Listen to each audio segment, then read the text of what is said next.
The CW has sadly cancelled the Powerpuff Girls live action about 3 years ago. If you do not know who the CW is, they specialize in gender race swapping superheroes, hating men, ruining long-running franchises, then screaming at fans for not watching. Of recent note, Batwoman about a homeless activist who stole Batman's tools, got a huge ego over stolen valor, and had a freaky relationship with her dead grandma's potted plant.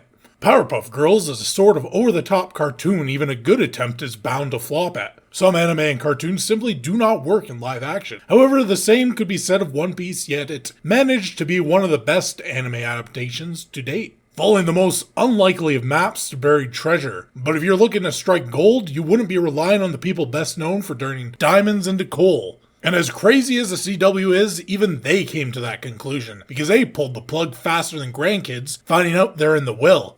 And it's unfortunate, because in a sea of forgettable trash, the recent script and trailers being revealed by unsavory information finders showed this one had the makings of being something memorably horrific. This was a reverse masterpiece, even years after cancellation so damaging to the reputation of the CW, which doesn't even exist, that they are still rapid to strike down any leaks.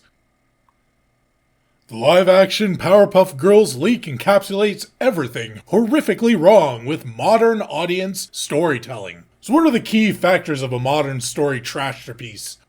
Well, since you're making irredeemable filth, your main enemy is the much better art you're harvesting the corpse of. So they need to demean and bring the beloved IP down to their level. In the trailer, the live-action puffers make it clear the cartoon was based on their lives, setting them up to accuse the original cartoon of racism and whitewashing, because naturally, to nobody's surprise, the live-action is full of race swaps. This lets them call the original audience racist for enjoying Powerpuff Girls as children, because nothing quite gets you in the nostalgia mood like watching a reboot of something you loved growing up and getting called a bigot for enjoying it.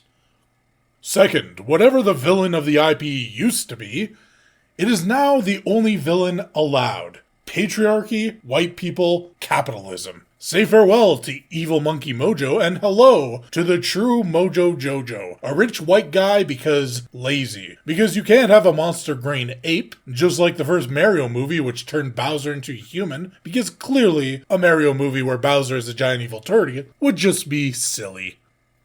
Third, subvert and ruin the protagonists. The girls are no longer sugar, spice, and everything nice. One is now a prostitute and drunk. Another is now a runaway coward and animal torturer who gets stressed over daylight savings. And naturally, they can't make the race swap a bad person. She is a real hero, because saving people's lives with superpowers is not heroic. Being a lesbian firefighter is. Was half expecting her to become a man halfway through, with some tirade about how the Powerpuff Girls is some gender normative, and lo and behold, she does the gender normative line in the trailer. Non-binary is a thing of the past though, as they go one better, as Blossom race changes halfway through their own trailer. We also find out Race Swap Professor is controlling and use the patriarchy to hold down and limit the girls. They hate the people of Townsville and will never fight for their sake again, suggesting that the people living there are all absolute monsters. Either that, or the Powerpuff Girls are ungrateful, spiteful, and spoiled little bitches. Though, if you've ever seen this one before, you can bet the CW storytellers want you thinking the first, but accidentally cause the latter. And if you have any doubts on this being the worst script ever written, the writer won an Oscar, so if anything, we should have considered much worse. The girls all get back together when riots erupt due to Mojo's son using a mind control beam, which creates the briefest of moments when there's actually some semblance of normal supervillainry and Powerpuff Girl behavior. And then they start talking about how their enemy has a hate boner for Blossom, which according to Bubbles, is the best kind of boner. Powerpuff Girls, ladies and gentlemen, as seen through the lens of intersectional feminism. And this is a girl power cartoon. Girl and power are literally in the name of the show, and even it can't survive in the modern climate. Consider this, how many good girl power shows, movies, games have been made in the last decade?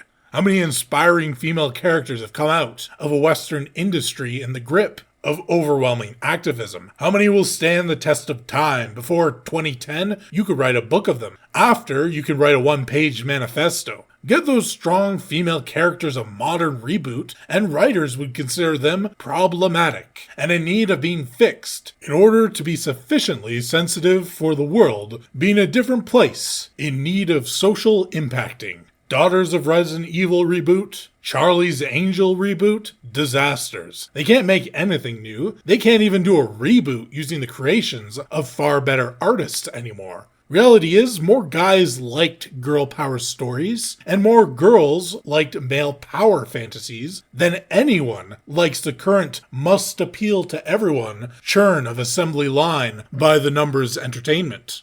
But if I've learned anything from feminism, is that the victim is always me, me, me. So consider my loss when Hollywood fails to make the Powerpuff Girls, depriving me of the joy of watching women fail at the most simple of tasks.